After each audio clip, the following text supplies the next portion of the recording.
was Black Friday, which meant that virtually everything would go on sale. This was very beneficial for me as I wanted a laptop for uni since my old one had broke. Although I wasn't a fan of Black Friday and the whole waiting outside the store hours before opening thing, I understood why people were so eager to get what they wanted. This was a once a year thing. Anyways, I went to the local Walmart. When I arrived, the parking lot was filled with cars. Keep in mind, my local Walmart was actually quite huge, meaning there would be a lot of parking spaces. However, today, it seemed like every single spot was already taken. I knew I had come at a bad time, but I honestly didn't think it would be this bad. Anyways, without thinking too much about it, I drove a little ways away from the parking lot near a bunch of trees. It was an eerie feeling as the street lights where I just parked didn't actually work, and the only source of light was the moon and my car's headlights. Anyways, despite the eerie feeling, I turned off my car and started walking swiftly to the store. Once I had reached the store, it was exactly what you would expect. The music was loud, there were honestly so many people it was difficult to walk properly. Like I mentioned, the Walmart was actually quite big, however there were at least 100 people inside that store. Anyways, I already knew where the tech stuff was, as I had visited this Walmart many times before. I started my walk over but couldn't help the feeling that this man, in his late 40s, was following me. Anyways, while I was waiting in line, the creepy man just stood there, pretending to look at the things which I knew he didn't even want. After I checked out the laptop, I made my way through the exit.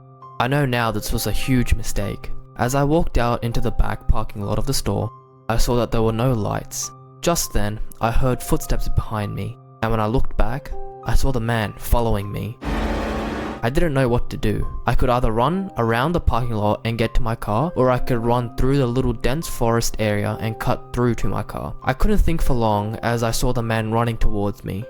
I started running as well, and not wanting to waste any time, I just cut through the patch of woods to get to my car quickly. I ran and ran, but the man's footsteps were right behind me. Just as I was about to run into the woods, I heard a scream behind me. I looked back and saw that the man had tripped over a branch. I took this opportunity to run even faster into the woods. I ran and ran, the leaves crunching underneath me were giving away my position, but I was close to my car until I reached the other side and realized that my car wasn't even here.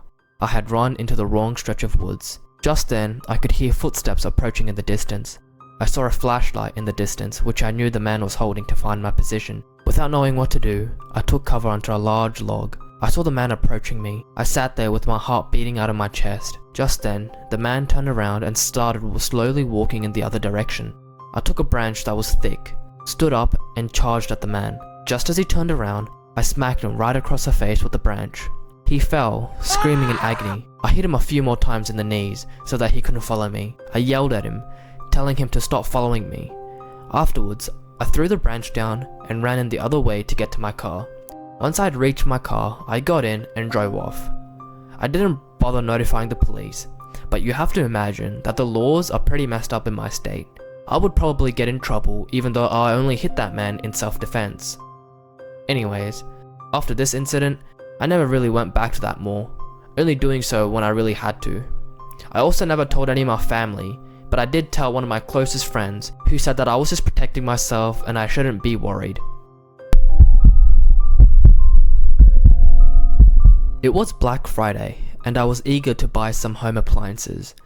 I went to the store a bit late, only a couple hours before closing, but I figured that the appliances that I needed weren't going to be in demand, so I took my time. When I got to the store, it was packed, just like I had expected. People were rushing around trying to find the things that they were looking for, smashing into each other. People were yelling in happiness, and so on. Just the normal festive settings you could imagine. I walked around the store, looking for random things and items to see if I should purchase them. After doing this for around 10 minutes, I decided that I should just buy my things and just leave, and to my surprise, more and more people were coming into the store, even though the store was about to close in a few hours. Anyways, I made myself to the home appliances section, when I really needed to use the bathroom. It was so bad, in fact, I honestly started looking for a bathroom right away. I kept searching, and finally, I asked one of the attendees working at the store.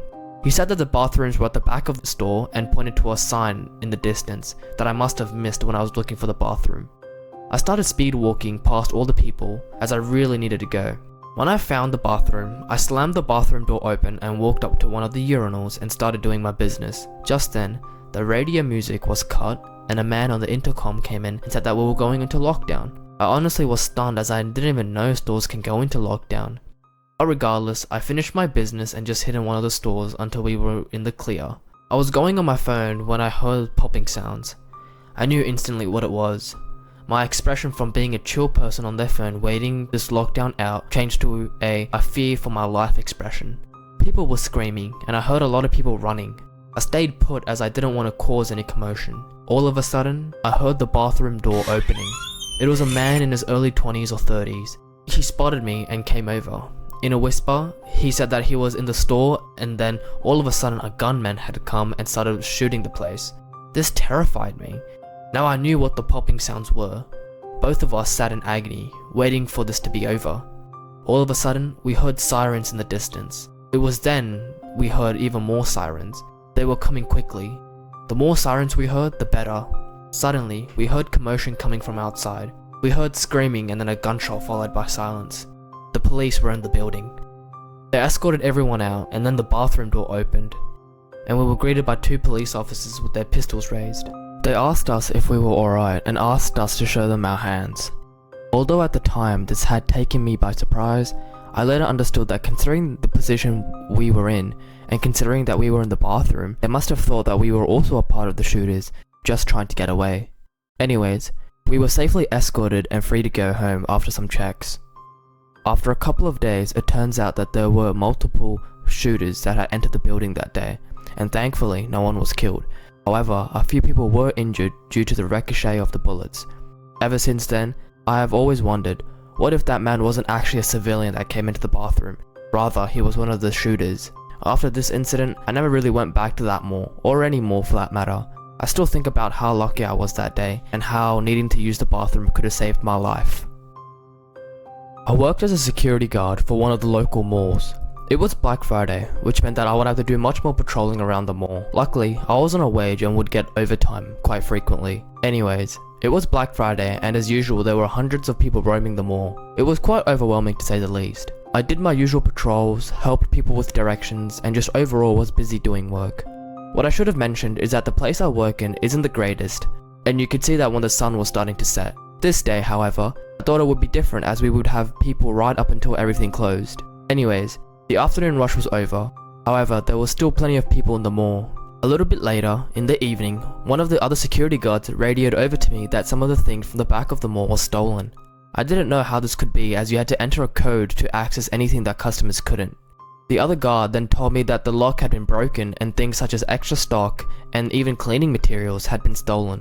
I raced over to where the other guard was, which was around the back of the mall. When I finally reached him, he showed me around the room. He was right. All the boxes had been tipped over, things had been broken into, and stuff was stolen. Just then, we heard what sounded like movement coming from the back of some of the boxes. Keep in mind, we both are big people. Although a bit chubby, we did have quite a bit of muscle on us. We looked at each other, then back at the boxes. The other security guard motioned for me to follow him, and I did so quickly. We moved quietly, moving the other boxes out of the way. Suddenly, the guard moved the box where the noises were coming from, and we saw a disheveled man grinning at us. We tried to capture him, but he stood up and ran out of the room. We tried following him, but I accidentally fell over a box that was on the ground, which had led to the other guard falling over as well. We got up and ran out, but there was no one to be seen.